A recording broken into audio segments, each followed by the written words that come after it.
Yo guys, Gluten-Free EDC here. I'm Brian, your gluten-sensitive representative.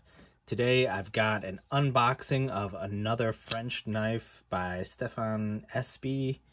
Sorry if I mispronounced the name. Let's dive on in.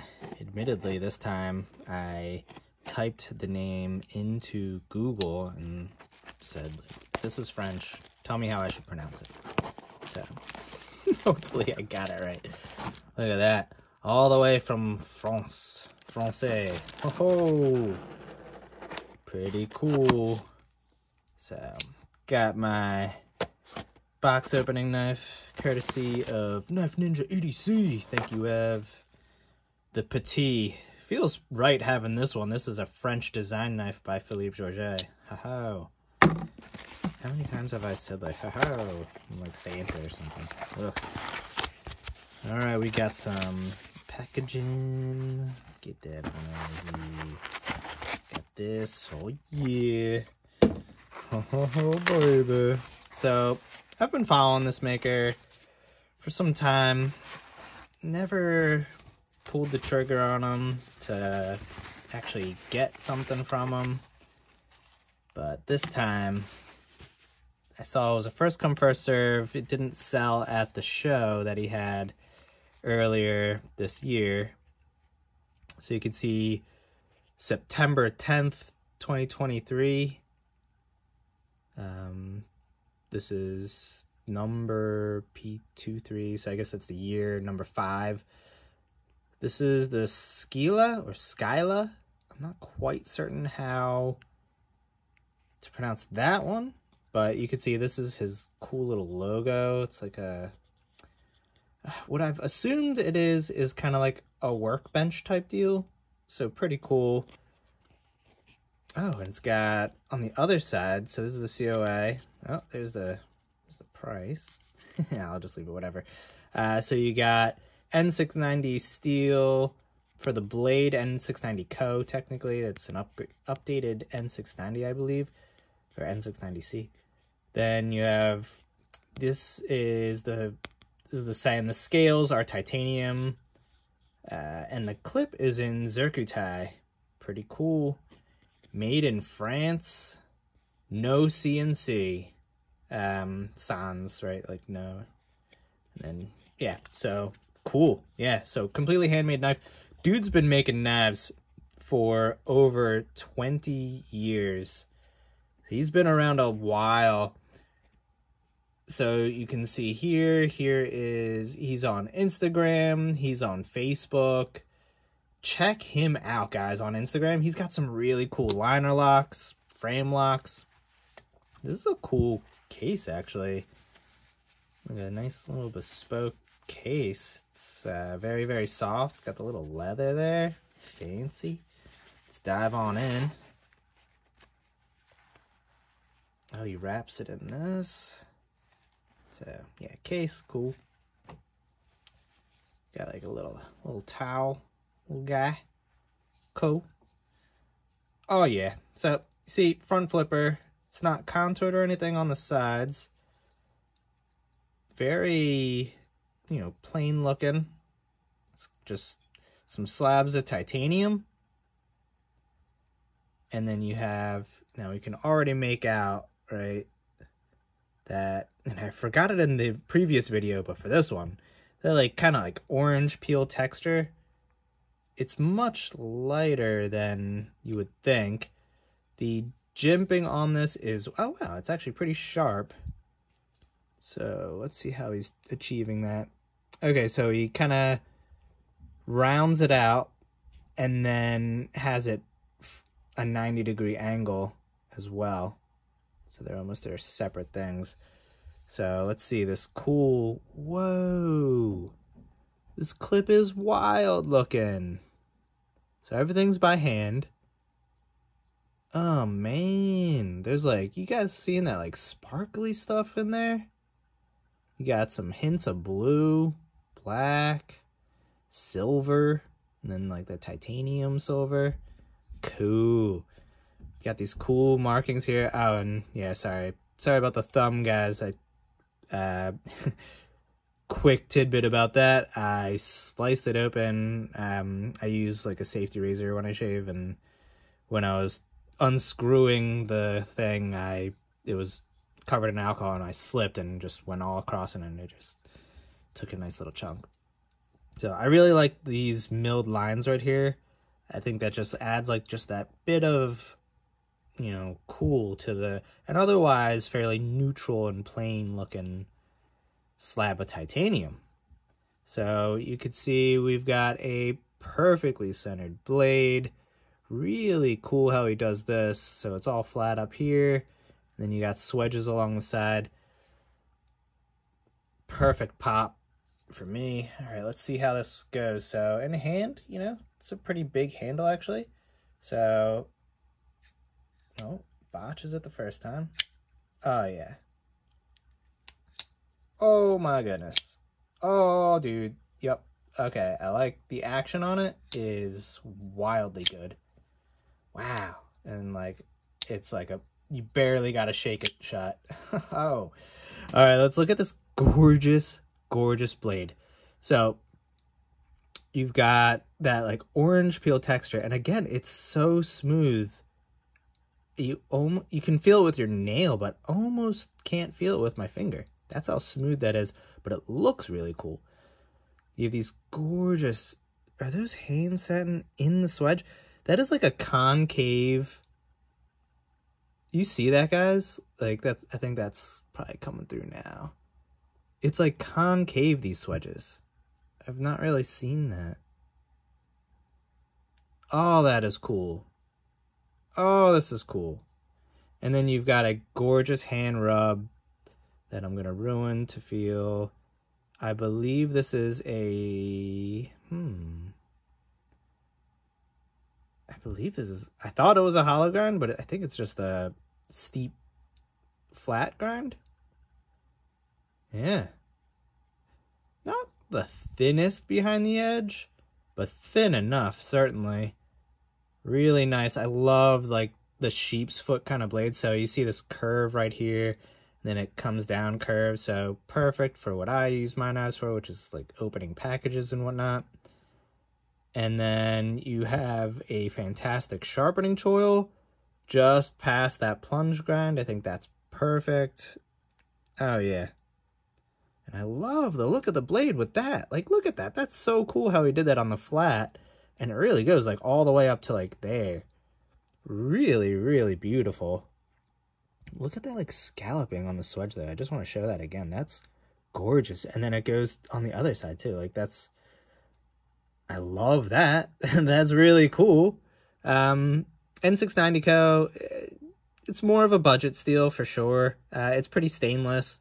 It's not going to be, it's basically like M390, but just like not as awesome in every regard, but like totally fine, honestly. Like I'm not crazy on steels personally, so for me it's whatever. Jesus.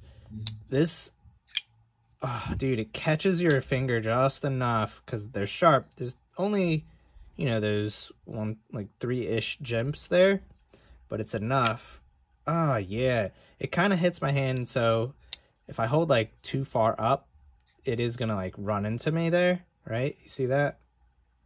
So that, but if I hold it, you know, like a normal person, kind of gripping the clip, which is perfect. Jeez. It'll probably shake out actually. Let's see. Nope. I just heard some clicking, so the clip is a little clicky, but honestly, I'd rather it sit just above, yeah, so I can fit this on my jeans.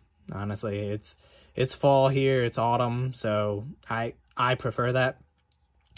I'm not one that really minds the lock bar relief cutouts. I don't mind if they're on the outside. I find that when they're on the outside, the lock bar is easier to maneuver. Whew, dude, guys, like that is insane action. Like, not quite fall shut, but almost. And then you give it like the lightest little bit of love and it just goes home. And oh man, I love that. Really cool backspacer. I don't know if that's titanium or zirconium. It's almost black. It's definitely darker, so I could see it. Like, if he said it was zirconium, I wouldn't be surprised. I'm going to assume it's titanium. But, yeah, for, like, a more plain knife, that's really cool. You get right up to the blade. Right up there. Okay, so let's see some Maker's Mark going on. I can't quite make out what that says. I assume, no, ESPI, Espi. So that's his last name, I assume. That's what he goes by, Stéphane Espi. So, yeah, the detent breaks. I mean, it's acceptable to me, especially because it just flies home. It's crazy. Oh, the action on this thing is so good. Let's see ergos, guys. So this is what drew me to the knife. The blade is gorgeous, but you know I'm a slut for the ergos. So you got this beautiful, right, the thumb ramp down, and that does feel super comfortable there. You have this gorgeous line here that swoops on down there, round it off into your palm. I love how the backspacer sits proud everywhere. That's really cool. And like the jimping here, it's like, that's actually pretty comfy to like lock my thumb in. I like that. That's really cool. Like it does sit on part of my thumb back here. Not as sharp, definitely a little bit sharper. So he took the time to think about that, right? Like this is going to be necessary for deployment, so he made it slightly sharper. Yep, and it's more soft and rounded here. Really gorgeous. It comes up around, and you can see that it sits ever so slightly proud the whole way through. But, yeah, so that line swoops down, rounded. It's definitely thicker right here. Like, this is probably at its thickest point. And then it comes back, thins back out here. Really just... This is an elegant design. I really liked it. I kind of liked that it's just the plain tie. Like, it all seems to go. And then it's got, like, just pops of precision. And knowing that it's completely made by hand, just seeing stuff like that is just awesome. With the milled lines, that blade. Ah, gorgeous. Now, one thing I will say... I assume the hardware is titanium, and that seems to be the same color as this. So I am going to assume that the backspacer is titanium, hardware is titanium pivot as well. It's most likely all T6, actually. So this is probably T6.